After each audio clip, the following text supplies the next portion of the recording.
हरे कृष्णा। आप सभी का हार्दिक स्वागत है।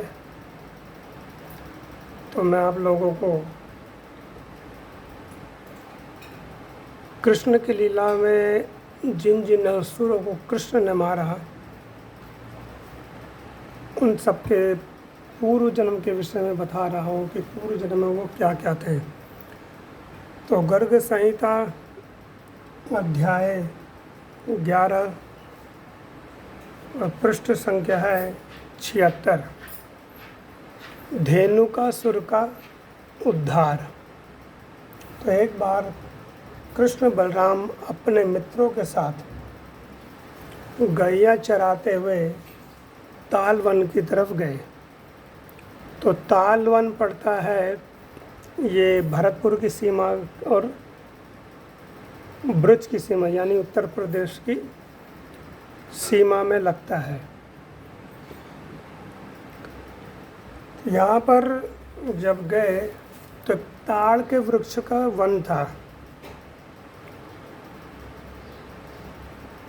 तो इसका जो फल है उसकी बहुत मधुर मधुर सुगंध आ रही थी बाहर, और इस वन को संभालता था धेनुकासुर जो कंस का ही अनुयायी था।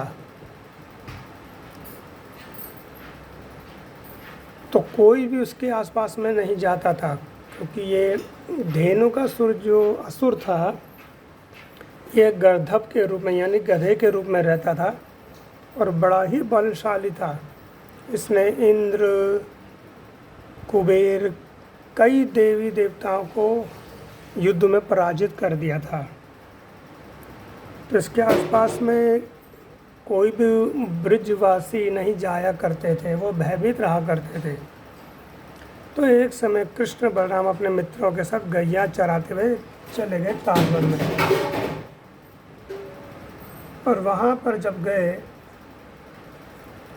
तो सभी मित्रों ने मना कर दिया कि हम तो अंदर नहीं जाएंगे। तो केवल बलराम जी अकेले ही उन्होंने वहाँ प्रवेश किया और उन्होंने देखा कि वहाँ पर सुंदर सुंदर फल लगे हैं। तो वृक्षों को हिलाने लगे बलराम जी, और जब वृक्ष में से फल नीचे गिर रहे थे तो उसकी ध्वनि हो रही थी। तो इस ध्वनि को सुन करके वहाँ पर वह असुर आ गया। कौन? धेनुकासुर। और आते ही उसने क्या कि अपने पिछले पैरों से, जैसे गधा होता है पैरों से प्रहार करता है, वैसे ही बलराम जी के हृदय में आघात किया, उनके वक्षस्थल पर आघात किया और इधर उधर दौड़ने लगा। तो बलराम जी ने उसे धेनुकासुर के पैरों को पकड़ करके उसे ताड़ के वृक्ष पर ही दे मारा, परंतु उससे भी उस असुर को कुछ नहीं हुआ। और ऐसे बहुत समय तक उस असुर से बलराम जी का युद्ध होता रहा। तो वहाँ पर जब कृष्ण के सखाओं ने ये देखा कि बलराम जी इस असुर से युद्ध कर रहे हैं, तो सब के सब सखा आ गए। श्रीदामा ने उसे डंडे से प्रहार किया, सुबल ने मुक्के से मारा, स्तोत्र कृष्ण ने पाश से उसके ऊपर प्रहार किया, और अर्जुन ने क्षेपण से, और अंशु ने इसके गर्दभागर दैत्य पर लात मारी। तो अर्जुन जो यहाँ पर नाम आता है, ब्रिज में जो व्रज है यानी वृंदावन में, वहाँ पर एक अर्जुन नाम के कृष्ण के भी सखा थे। ये पांडव अर्जुन नहीं है। और विशालार्ष ने अपने पैरों से इसको मारा। तेजस ने अर्धचंद्र गर्दन देकर उसके पीछे हटा, यानी सब अपने अपने जितना बल था उस तरह से हथियारों से, अस्त्र से, शस्त्र से प्रहार कर रहे थे, परंतु इसका कुछ भी नहीं हो रहा था। तब श्री कृष्ण ने दोनों हाथों से उसे उठा करके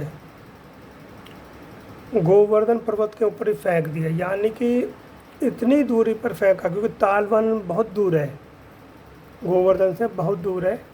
और इतने बल से कृष्ण ने उसको फेंका कि वो है आकर के सीधा गोवर्धन पर्वत के ऊपर गिरा और वह 2 घड़ी तक मूर्छित रहा। फिर वह उठ कर के आया और कृष्ण को क्योंकि उसके सींग भी थे, तो कृष्ण को उसने अपने सींगों से उठा करके आकाश मार्ग में ले करके चला गया। वहाँ पर आपस में युद्ध होने लगा, बहुत देर तक युद्ध होते रहा। तो कृष्ण ने उसे उठा करके नीचे आकाश से नीचे फेंका, जिससे उसकी हड्डी चूर चूर हो गई, परंतु फिर भी वह नहीं मरा और वह उठा फिर दोबारा युद्ध करने लगा। और इस तरह से उसे बहुत समय युद्ध होता। फिर बलराम जी आए, तो बलराम जी ने उसे उठा करके एक बार फिर पुनः उसके दोनों पैरों को पकड़ के उसे पृथ्वी पर पटका और फिर बलराम जी ने उसके हृदय पर मुक्के से प्रहार किया और बलराम जी के प्रहार से वह तत्काल मृत्यु को प्राप्त हो गया। तो यहाँ पर गर्ग संहिता में राजा बहुलाश नारद मुनि से पूछते हैं कि अधिकतर सभी असुरों को, दैत्यों को कृष्ण ने मारा, परंतु यह जो धेनु का असुर था इसे बलराम जी ने क्यों मारा? तो विरोचन के पुत्र हैं बलि, यानी जो बलि महाराज है, प्रहलाद के वे पुत्र विरोचन, विरोचन के बलि। तो जब भगवान ने नरसिंह रूप रख के हिरण्यकशिपु को मारा, तो उन्होंने प्रहलाद जी को वचन दिया था कि तुम्हारे वंश में आगे से कोई भी होगा तो उसका वध मैं नहीं करूँगा। और प्रहलाद महाराज के हुए विरोचन और विरोचन के हुए बलि। और बलि महाराज का एक पुत्र था, बहुत ही बलवान था, जिसका नाम था साहसिक। एक बार क्या हुआ, ये 10,000 स्त्रियों के साथ गंधमादन पर्वत पर विहार कर रहा था। तो गंधमादन पर्वत पर गया, वहाँ पर जो उसके साथ स्त्रियाँ थी वो उनके साथ इधर उधर भ्रमण कर रहा था। तो उनकी जो नूपुर की ध्वनि है उससे बड़ा कोलाहल होने लगा, यानी कि 10,000 स्त्रियाँ जब एक साथ चलेंगे तो उनके जो पैर हैं उनमें नूपुर बंधे हुए हैं, उससे बहुत जोर की ध्वनि हो रही थी। और उसी पर्वत की कंदरा में दुर्वासा ऋषि तपस्या कर रहे थे। तो इससे उनकी जो तपस्या भंग हो गई, वे नेत्र बंद करके चिंतन कर रहे थे, उनका ध्यान भंग होकर बाहर निकल कर के आए। तो जब वो बाहर निकल कर के आए तो उन्होंने देखा कि यह साहसिक स्त्री के साथ रमण करने पर लगा है, भ्रमण कर रहा है। तो उन्होंने कहा कि अरे दुष्ट, तू गधे के समान भोग आसक्त है। जैसे गधा उसको बहुत कामी बोला है, कई कई गधियों के साथ रहता है। तो उसी तरह से उन्होंने कहा कि तू है तो एक और 10,000 स्त्रियों के साथ भोग करने पर लगा हुआ है, उनके साथ मनोरंजन कर रहा है, तो इसलिए तू गर्दभ हो जा। आज से 4 लाख वर्ष बीतने पर भारत में दिव्य मथुरा मंडल के अंतर्गत पवित्र तालवन में बलदेव जी के हाथों से तेरी मृत्यु होगी, जिन्होंने दुर्वासा ऋषि ने उन्हें श्राप दिया।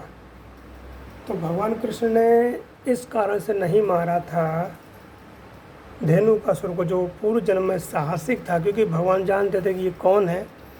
तो जब हिरण्यकशिपु को मारा नरसिंह रूप में, तो प्रहलाद को उन्होंने यह वचन दिया था कि मैं तुम्हारे वंश में किसी का भी अब वध नहीं करूँगा। ये भगवान कृष्ण ने वचन दिया, तो बलराम जी तो ने नहीं दिया था। तो इस कारण से बलराम जी ने उसका वध किया। हरे कृष्णा।